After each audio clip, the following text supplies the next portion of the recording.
కాంగ్రెస్ ప్రభుత్వంపై బాన్సువాడ ఎమ్మెల్యే పోచారం తిరుగుబాటు. నేను ఈ వయసులో నిధులు మంజూరు చేయాలని మంత్రుల కాలు ముక్కల్లా మంత్రికి 20 సార్లు చెప్పా. నిధులు మంజూరు చేయాలని అయినా పట్టించుకోలేదు. బీఆర్ఎస్ హయాంలో ఇంట్లో కూర్చుంటే జీవోలు వచ్చాయి. సిద్దాపూర్ రిజర్వాయర్ పనులకు నిధులు మంజూరు చేయడం లేదంటూ సొంత ప్రభుత్వంపై నిరసన వ్యక్తం చేస్తున్న పోచారం సీఎం రేవంత్ రెడ్డి ఇచ్చిన మాట తప్పిండు.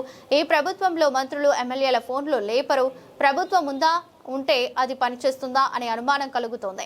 బాన్సువాడ ఎమ్మెల్యే పోచారం శ్రీనివాస్ రెడ్డి ఇదిలా ఉండగా స్పందించిన పీసీసీ చీఫ్ పోచారం శ్రీనివాస్ రెడ్డికి ఇప్పట్లో నిధులు ఇవ్వలేం, సిద్దాపూర్ రిజర్వాయర్ కోసం నిధులు మంజూరు చేయడం లేదని పోచారం శ్రీనివాస్ రెడ్డి చేసిన వ్యాఖ్యలపై స్పందించిన టీపీసీసీ అధ్యక్షుడు మహేష్ కుమార్ గౌడ్ సిద్దాపూర్ రిజర్వాయర్ కోసం ఇప్పట్లో నిధులు ఇవ్వలేమని, పోచారం శ్రీనివాస్ రెడ్డి పెద్ద మనసుతో అర్థం చేసుకుంటారని భావిస్తున్నారని మహేష్ కుమార్ గౌడ్ వ్యాఖ్యలు చేశారు.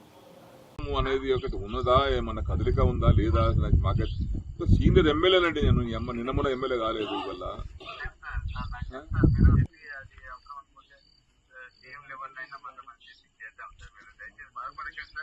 సీఎం గారికి 20 సార్లు చెప్పిన. సీఎం గారికి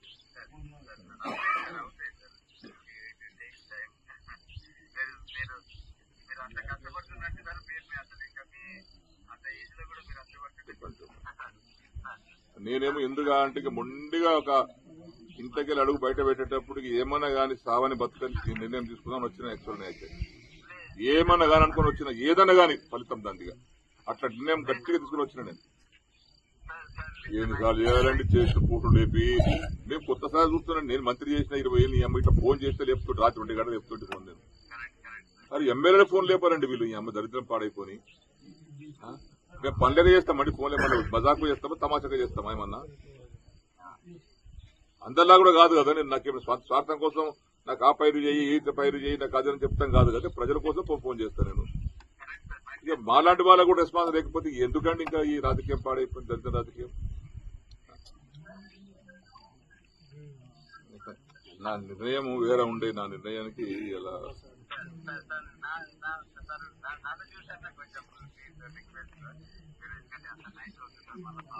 ఏమైతే నైట్ అయితే ఏముందండి, జంగల్లో ఉన్నాం, జంగలం వండుకుంటాము, కూడా చంపుతాం బతాం ఏముంది అంతకన్నా ఒకనాడు వచ్చినా కూడా వస్తాం.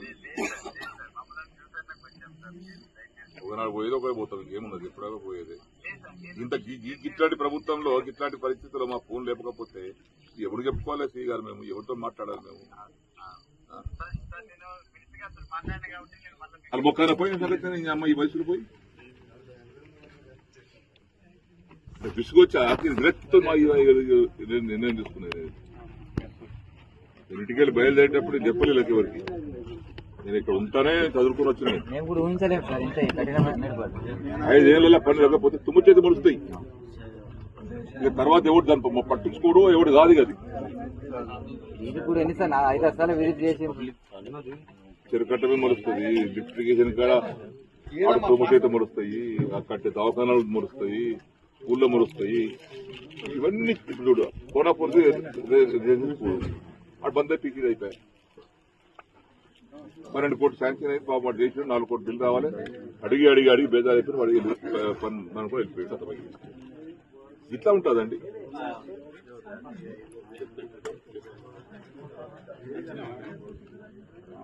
నర్సింగ్ కాలేజ్ వాడు 15 కోట్లు రావాలి సార్, నేను 10 మంది ఇచ్చిపోతా అంటే నిన్నే మారింది కదా, మారింది కదా. నేను టెండర్ ప్లాన్ తీసుకుంటాను.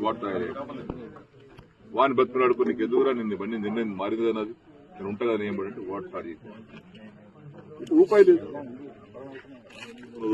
మా బిల్లు వస్తుంది, ఏం చేయాల్సి ఏమనుకుని కట్టాలి సార్ వాడు అంటున్నాడు. పోచారం గారు సీనియర్ మోస్ట్ నాయకుడు, అడ్వైజర్ గా ఉన్నారు. కొన్ని ఇబ్బందులు ఉన్నాయి వాస్తవంగా. పోచారం గారికి తెలియని ఇబ్బందులు కావాలి. నిధులు కొరత ఉంది. పోచారం గారు అభివృద్ధి ఆకాంక్షించిన నాయకుడు. కొద్ది ఇబ్బందులు అవుతుండొచ్చు. వారు అర్థం చేసుకుంటారని అనుకుంటా ఉన్నారు. Thank you.